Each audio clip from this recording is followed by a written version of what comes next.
Welcome to our online class from High Star Public Secondary School and North City Public Secondary School and College. This is our bio class of class 9 and we are continuing chapter number 5, lecture number 2. Lecture number 2 में हम start करते हैं अपना topic mitosis से. In this type of cell division, a parent cell divides into two daughter cells in a way that the number of chromosomes in a daughter cell remain the same as in the parent cell. Although mitosis is a continuous process, but for the static point of view, we can divide it into two phases: cryokinesis, nuclear division, and B is cytokinesis, cytoplasmic division. Mitosis ये किस type की cell division है? इस cell division में parent cell जो है वो to daughter cells के अंदर डिवाइड हो जाता है और नंबर ऑफ क्रोमोसोम्स जो है डॉटर सेल के अंदर उतनी ही तादाद में रहते हैं जितने के पेरेंट सेल में. ताहम माइटोसिस जो है कंटिन्यूस प्रोसेस है, लेकिन हम आसानी के लिए अपने समझने के लिए इसको हम दो फेज में डिवाइड करते हैं: क्रायोकाइनेसिस यानी न्यूक्लियर डिवीजन और साइटोकाइनेसिस यानी साइटोप्लाज्मिक डिवीजन. ए में हम पढ़ेंगे karyokinesis can be further divided for convenience in two phases which are prophase, metaphase, anaphase and telophase. Let us study mitosis in an animal cell. सबसे पहले हम क्रायोकाइनेसिस पढ़ते हैं और इसको अपनी कन्वेंस के लिए हम चार फेज के अंदर डिवाइड करते हैं. एक है prophase, metaphase, anaphase and telophase. और हम माइटोसिस किसमें देख रहे हैं? एनिमल सेल में. पहला स्टेज है आपका prophase. During early prophase, chromatic material condenses and become visible as thick coiled thread-like structure called chromosomes. Each chromosome at this stage is already double, consists of two chromatids. The chromatids are attached to each other ends at centromere. The nuclear membrane gradually disappears and at the same time chromosomes divide to form centrioles. Each moves towards the opposite poles of an animal cell and form a spindle fibers. The centrioles are absent in plant cell. हम पहला पढ़ रहे हैं prophase की इब्तिदा कहाँ से होती है कि क्रोमोटिन जो है कंडेंस होकर वाजे हो जाते हैं, मोटे हो जाते हैं और हमें बलदार फाइबर में नजर आते हैं. ये जो धागे जो होते हैं, ये थ्रेड जो होते हैं, क्रोमोसोम्स कहलाते हैं. इस स्टेज में हर क्रोमोसोम दो एक जैसे थ्रेड पर मुश्तमिल होते हैं जिसे हम क्रोमोटाइड्स कहते हैं. क्रोमोटाइड्स जो हैं एक दूसरे से सेंट्रोमियर्स पर चिपके हुए होते हैं. अब जो न्यूक्लियर मेम्ब्रेन है वो आहिस्ता आहिस्ता गायब होने लगती है. जानवरों के सेल में मौजूद सेंट्रियोल तकसीम होकर एक दूसरे की मुखालिफ सिम्त में हरकत करते हैं और स्पेंडल फाइबर बनते हैं. ये जो सेल हैं, जो प्लांट सेल के अंदर सेंट्रियोल्स जो हैं वो एब्सेंट होते हैं. सेकेंड पढ़ते हैं हम metaphase. During this phase, each chromosome arranges itself on the equator of the spindle. Each chromosome is attached to separate spindle fibers by its centromere. Metaphase में क्या होता है? इस मरहले में क्रोमोसोम स्पिंडल के इक्वेटर पर अपने आप को मुंतकिल कर लेते हैं और फिर क्रोमोसोम अलग-अलग स्पिंडल से सेंट्रियोम के जरिए मुंसलिक हो जाते हैं. थर्ड स्टेज है आपकी anaphase.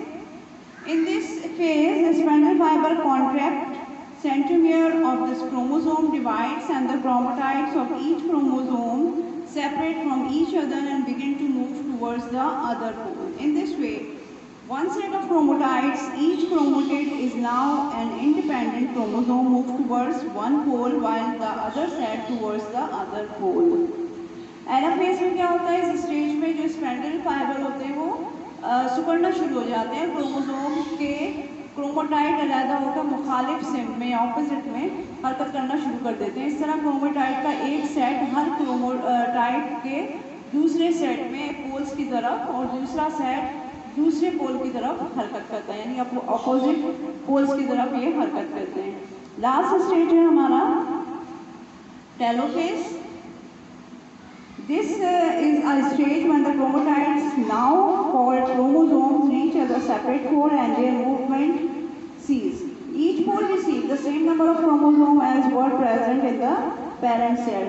The nuclear membrane is reformed around each set of the chromosome. In this way, two daughter nuclei formed in each cell. Last stage है आपका